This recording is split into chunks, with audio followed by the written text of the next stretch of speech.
সারা পশ্চিমবাংলার সঙ্গে 114 নম্বর ওয়ার্ডে এক নতুন উৎপাত আরম্ভ হয়েছে।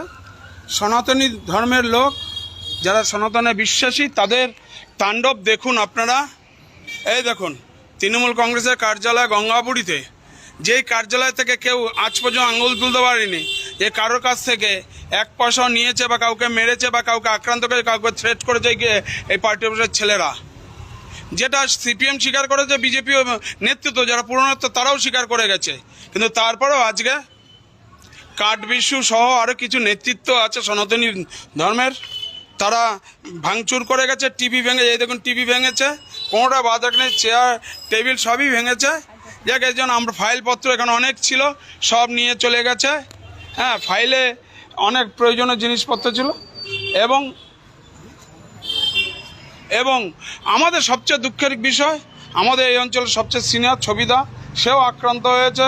এবং আরেকজন ছেলে ছিল, সে এখানে এসেছিল তার একটা কাজের জন্য আমাদের খুঁজতে, সেই সময় তাকেও আক্রান্ত হয়েছে, তাকেও মারা হয়েছে।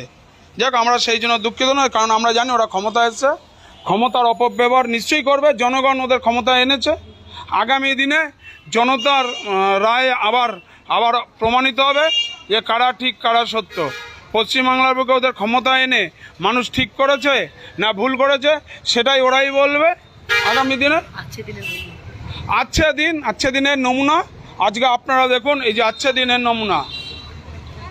দিনের নমুনা যারা তথাকথিত বিজেপি, আমি তাদের কাছে আবেদন করছি, আপনার 114 নম্বর ওয়ার্ডে আরও যদি পার্টি অফিস ভাঙবার ইচ্ছা হয় আমাদের নোটিশ দিয়ে যাবেন। আমরা আপনাদের কষ্ট করতে